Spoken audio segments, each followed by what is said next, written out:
Hello good morning everyone. Welcome to Jharkhand live, Jharkhand number 1 YouTube study channel. दोस्तों आज है 14 जुलाई और हम लोग यहाँ पर आज झारखंड के महत्वपूर्ण करंट अफेयर क्वेश्चंस देखने वाले हैं। तो अगर आप झारखंड लाइव चैनल में अगर नए हैं दोस्तों, सबसे पहले चैनल को जरूर सब्सक्राइब कर लीजिए और साथ ही जो बेल आइकन बना हुआ है उसको प्रेस कर लीजिए ताकि आगे का जो भी अपडेट्स वीडियो आएगी नोटिफिकेशन सबसे पहले आपको यहाँ पर मिल जाया करेगी। तो दोस्तों चैनल को जरूर सब्सक्राइब कर लीजिए और डेली मॉर्निंग में यहाँ पर 6 बजे करेंट अफेयर्स की वीडियो आती है तो आप इसे देखा करें और साथ ही साथ आप हमारे टेलीग्राम ग्रुप में भी ज्वाइन कर लीजिए। वीडियो के नीचे आपको डिस्क्रिप्शन में लिंक मिल जाएगी, आप वहाँ पर क्लिक कर हमारा टेलीग्राम ग्रुप ज्वाइन कर सकते हैं। डेली शाम के 7 बजे वहाँ पर पीडीएफ जो है प्रोवाइड कर दी जाती है, तो आप पीडीएफ के लिए हमारा टेलीग्राम ग्रुप ज्वाइन कर लीजिए। और चलिए हम लोग यहाँ पर आज 14 जुलाई की झारखंड के महत्वपूर्ण करेंट अफेयर क्वेश्चन देखते हैं। तो यहाँ पर आज का पहला प्रश्न है, हाल ही में कुड़ुक भाषा के लिए कितनी नई शब्दावली का चयन किया गया है? हाल ही में कुड़ुक भाषा के लिए कितनी नई शब्दावली का चयन किया गया है? तो इसका सही आंसर जो होगा यहाँ पर ऑप्शन नंबर सी इज बिल्कुल सही आंसर हो जाएगा। कुल 16 शब्दावली का चयन किया गया है, ऐड किया गया है, जोड़ा गया है। तो ऑप्शन नंबर सी इज बिल्कुल सही आंसर हो जाएगा। हाल ही में कुड़ुक भाषा के लिए कुल यहाँ पर 16 शब्दावली का चयन किया गया है। चलिए यहाँ पर पूरी डिटेल्स में देख लेते हैं। तो जैसा कि आप यहाँ पे देख पा रहे हैं, सरना नवयुवक संघ की केंद्रीय समिति की बैठक मोराबादी स्थित जोहे भगत के आवास पर हुई। डॉक्टर हरि उरांव की अध्यक्षता में हुई बैठक में कुड़ुक भाषा के कई विशेषज्ञ शामिल हुए। इसमें कुड़ुक भाषा के 16 नई शब्दावली का चयन किया गया है। इसमें लोक गाथा, यात्रा वृत्तांत, किसान, ज्ञान, पुरस्कार, गृह कार्य, पाठ्यक्रम, ट्यूशन, पत्रिका, चिट्ठी, समाचार पत्र, विषय, सूची, मेहनत, कोशिश, प्रयास और पेज जैसे हिंदी शब्दों को कुड़ुक शब्दावली में शामिल किया गया है। तो ये कुल 16 शब्दावली है जिन्हें कि कुड़ुक भाषा में शामिल किया गया है, जोड़ा गया है। तो ऑप्शन नंबर सी इज बिल्कुल सही आंसर हो जाएगा। अब यहाँ पर कुड़ुक भाषा आया है तो कुड़ुक भाषा के बारे में यहाँ पर थोड़ी जो बहुत जानकारी यहाँ पर देख लीजिए। तो कुड़ुक भाषा जो है वो किस समुदाय से बिलोंग करता है? तो यह यहाँ पर बिलोंग करता है द्रविड़ भाषा परिवार से। किस भाषा परिवार से? द्रविड़ भाषा परिवार से। और इसकी जो लिपि है वो है देवनागरी और टोलोंग सिकी लिपि इसकी जो है वो मुख्य लिपि है। और यह मुख्य रूप से उरांव जनजाति की मुख्य भाषा है। ठीक है, उरांव जनजाति की यह मुख्य भाषा है कुड़ुक भाषा। तो इतनी जानकारी जो है आपको यहाँ पर याद रखनी है कुड़ुक भाषा के बारे में। चलिए अगले प्रश्न की ओर चलते हैं और अगला प्रश्न है यहाँ पर, भारतीय भूगर्भ सर्वेक्षण जीएसआई के सर्वेक्षण में झारखंड में पहली बार किस धातु का भंडार मिला है? तो इसका सही आंसर जो होगा यहाँ पर ऑप्शन नंबर ए इज बिल्कुल सही आंसर हो जाएगा। टंगस्टन का। किस धातु का? टंगस्टन धातु का झारखंड में यहाँ पर भारतीय भूगर्भ सर्वेक्षण जीएसआई के सर्वेक्षण में पहली बार टंगस्टन धातु का भंडार मिला है। तो ऑप्शन नंबर यहाँ पर ए इज बिल्कुल सही आंसर हो जाएगा।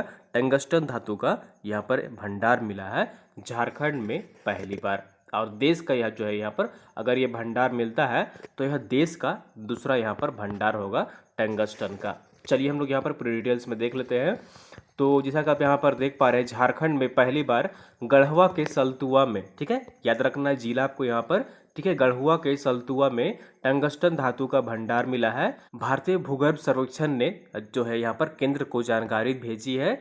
गलनांक क्षमता उच्च होने के कारण मिसाइल तथा दूसरा रक्षा उपकरणों के निर्माण में इसका उपयोग होता है। झारखंड में यह खान देश का दूसरा खान होगा और पहला टंगस्टन का जो खान है वो राजस्थान के नागौर जिला के डेगाना नामक स्थान पर है। ठीक है, तो यह झारखंड का पहला और देश का दूसरा यहाँ पर यह खान होगा टंगस्टन का, अगर यहाँ पर जो है वो खुदाई होती है तो ऑप्शन नंबर ए इज बिल्कुल सही आंसर हो जाएगा। झारखंड में पहली बार यहाँ पर टंगस्टन धातु का भंडार मिला है। और याद रखिएगा यह जिला जो है यहाँ पर गढ़वा के सलतुआ में यह पाया गया है खदान। ठीक है, याद रखिएगा गढ़वा के सलतुआ में। चलिए अगले प्रश्न की ओर चलते हैं और अगला प्रश्न है यहाँ पर, हाल ही में झारखंड के किस अभ्यारण्य में पर्यटकों के लिए टिकटों की बुकिंग ऑनलाइन की शुरुआत की गई है?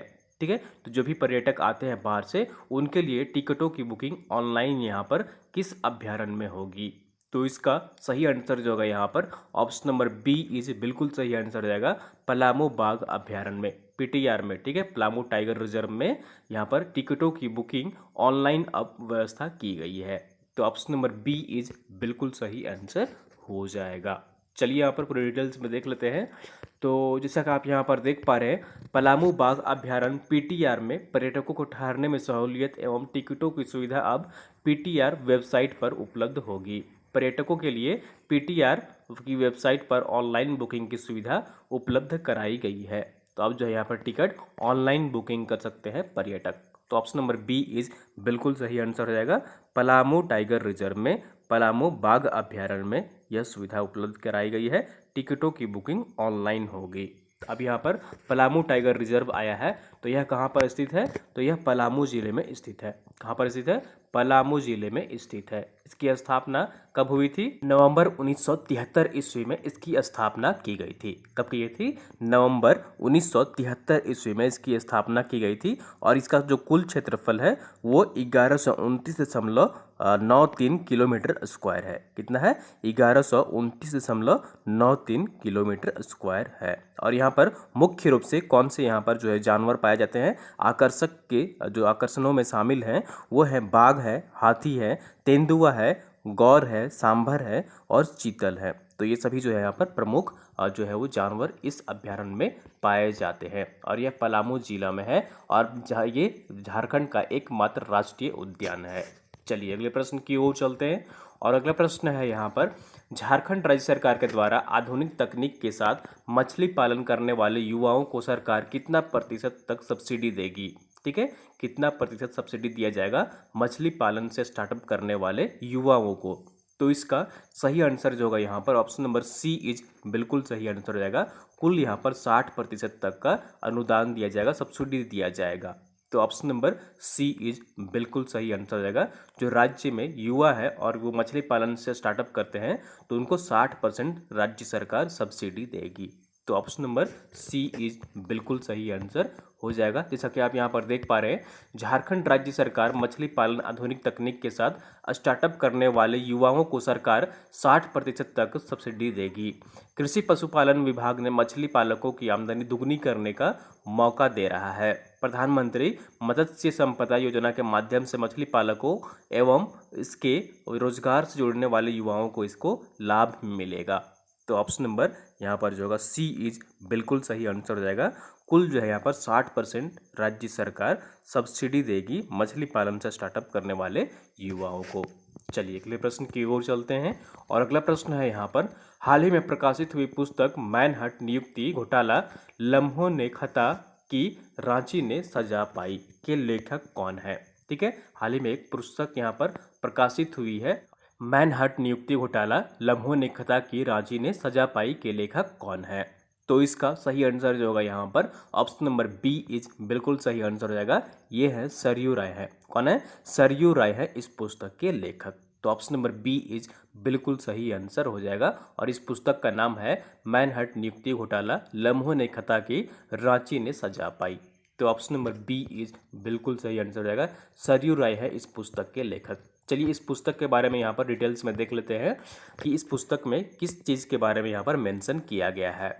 तो जैसा कि आप यहाँ पर देख पा रहे हैं, हाल ही में प्रकाशित हुई पुस्तक लम्हों ने खता की रांची ने सजा पाई पुस्तक के लेखक हैं जमशेदपुर विधानसभा क्षेत्र से निर्दलीय विधायक एवं पूर्व खाद्य आपूर्ति मंत्री सरयू राय। इस पुस्तक में मैनहट्ट नियुक्ति घोटाला पर आधारित है। इस राज्य की राजधानी रांची में ड्रेनेज सीवरेज के काम में हुई गड़बड़ी को इसमें उजागर किया गया है। इसमें करीब 24 करोड़ मैनहट्ट को भुगतान किया गया था। ठीक है, मैनहट्ट जो है कंपनी है और ये ड्रेनेज सीवरेज का काम कर रहे थे रांची में और इसे भुगतान किया गया था। और इसी भुगतान से संबंधित इस बुक में खुलासे किए गए हैं। और यह रघुवर दास, पूर्व मुख्यमंत्री रघुवर दास के कार्यकाल में यह जो है वो घोटाला हुआ था और इसी के बारे में यहाँ पर इस पुस्तक में विवरण दिया गया है। यहाँ पर जो है वो इसका पूरी तरह से इस पर जो है खुलासे किए गए हैं। तो ऑप्शन नंबर बी इज बिल्कुल सही आंसर हो जाएगा। इस पुस्तक के लेखक है सरयू राय। चलिए अगले प्रश्न की ओर चलते हैं। और अगला प्रश्न है यहाँ पर, हाल ही में स्टेम ट्रांसप्लांट की सुविधा किस अस्पताल में कराई गई है जिसका उद्घाटन मुख्यमंत्री हेमंत सोरेन ने की है? हाल ही में यहाँ पर झारखंड राजधानी रांची में स्टेम ट्रांसप्लांट की सुविधा किस अस्पताल में कराई गई है, किस अस्पताल की शुरुआत की गई है। तो इसका सही आंसर जो होगा यहाँ पर ऑप्शन नंबर ए इज बिल्कुल सही आंसर रहेगा। इस अस्पताल का नाम है प्रॉमिस हेल्थ केयर। क्या है इस अस्पताल का नाम? प्रॉमिस हेल्थ केयर नाम है इस अस्पताल का, और यहाँ पर अब स्टेम ट्रांसप्लांट की सुविधा उपलब्ध होगी। ऑप्शन नंबर ए इज बिल्कुल सही आंसर हो जाएगा। चलिए यहाँ पर पूरे डिटेल्स में देख लेते हैं। तो जैसा कि आप यहाँ पर देख पा रहे हैं, हाल ही में रांची के हरमू में प्रॉमिस हेल्थ केयर की शुरुआत की गई है, जहां स्टेम ट्रांसप्लांट की सुविधा उपलब्ध है। स्टेम ट्रांसप्लांट के मामले में झारखंड, बिहार और उड़ीसा का एकमात्र यह हॉस्पिटल है। तो ऑप्शन नंबर ए इज बिल्कुल सही आंसर हो जाएगा। ठीक है, चलिए अगले प्रश्न की ओर चलते हैं। आंसर ऑफ द डे है, कल जो आपसे प्रश्न पूछा गया था पिछले वीडियो में, मानव संसाधन मंत्रालय भारत सरकार द्वारा नेशनल इंस्टीट्यूट रैंकिंग फ्रेमवर्क की सूची में देश भर की शीर्ष 100 विश्वविद्यालयों में झारखंड के कितने शैक्षणिक संस्थानों को जगह मिली है। तो झारखंड के कितने शैक्षणिक संस्थानों ने टॉप 100 यूनिवर्सिटी में जगह बनाई है। तो इसका सही आंसर जो होगा यहाँ पर ऑप्शन नंबर बी इज बिल्कुल सही आंसर रहेगा। कुल 2 विश्वविद्यालयों ने, कितने विश्वविद्यालयों ने? 2 विश्वविद्यालयों ने अपनी जगह बनाई है टॉप 100 यूनिवर्सिटी में। तो ऑप्शन नंबर बी इज बिल्कुल सही आंसर रहेगा, और आप लोगों ने मैक्सिमम लोगों से सही इसका आंसर कमेंट किए थे। तो चलिए हम लोग यहाँ पर ये 2 विश्वविद्यालय कौन कौन से हैं वो देख लेते हैं। तो जैसा कि आप यहाँ पर देख पा रहे हैं, मानव संसाधन मंत्रालय भारत सरकार द्वारा नेशनल इंस्टीट्यूट रैंकिंग फ्रेमवर्क की सूची में देश भर के शीर्ष 100 विश्वविद्यालयों में झारखंड के 2 संस्थानों ने अपनी जगह बनाई है। ISM धनबाद को ओवरऑल 56.05 अंकों के साथ 22वां स्थान मिला है, एवं BIT मिश्रा को ओवरऑल कैटेगरी में 44.17 अंकों के साथ 85वां स्थान प्राप्त हुआ है। तो ऑप्शन नंबर बी इज बिल्कुल सही आंसर रहेगा। ISM धनबाद और BIT मिश्रा ये 2 विश्वविद्यालय हैं जो कि टॉप 100 में अपना जगह बना पाए हैं। चलिए अगले प्रश्न की ओर चलते हैं। आज का प्रश्न देख लेते हैं। यहाँ पर क्वेश्चन ऑफ द डे है, स्टार रेटिंग प्रोग्राम का संबंध निम्नलिखित में से किससे है। ठीक है, स्टार रेटिंग प्रोग्राम की शुरुआत की गई हाल ही में राज्य में, और इसका संबंध निम्नलिखित में से किससे है? औद्योगिक प्रदूषण से, वाहन प्रदूषण से, इलेक्ट्रॉनिक उत्सर्जन से, या फिर अल्ट्रावायलेट रे उत्सर्जन से। तो आपको कमेंट करके बताना है कि स्टार रेटिंग प्रोग्राम का संबंध किससे है इनमें से। तो इसका सही आंसर कमेंट करिए कमेंट बॉक्स में, कोशिश करिएगा इसका सही आंसर कमेंट करने की। ठीक है दोस्तों, तो ये थी यहाँ पर आज की झारखंड की महत्वपूर्ण करंट अफेयर क्वेश्चंस, और उम्मीद करता हूँ आपको वीडियो पसंद आई होगी। जरूर लाइक करिए, चैनल को सब्सक्राइब नहीं किए हैं दोस्तों सब्सक्राइब कर लीजिए, और वीडियो को आप लोग अधिक से अधिक शेयर कर दिएगा कि अपने दोस्तों के साथ, ताकि अन्य लोग भी यहाँ पर जुड़ सकें और झारखंड के महत्वपूर्ण करंट अफेयर क्वेश्चंस देख सकें। और आप सभी को जैसा पता है कि हमारा हर सैटरडे को यहाँ पर जो है वो JPSC PT की ऑनलाइन लाइव टेस्ट आयोजन की जाती है। उसके लिए यहाँ पर जो है 20 रुपये भुगतान करने होंगे। पेपर 1 और पेपर 2 दोनों ही यहाँ पर आपके ऑनलाइन लाइव टेस्ट में यहाँ पर इंक्लूड किए गए हैं। और CGL के लिए यहाँ पर आप ऑनलाइन लैब से जुड़ सकते हैं। संडे टेस्ट के लिए यहाँ पर जो है इसके लिए 10 रुपये यहाँ पर भुगतान करने होंगे CGL के लिए, और भुगतान करने का नंबर हमारा ये है, इस पर आप यहाँ पर भुगतान कर सकते हैं। JPSC के लिए 20 रुपये और CGL के लिए 10 रुपये भुगतान कर आप यहाँ पर ऑनलाइन लैब टेस्ट से जुड़ सकते हैं।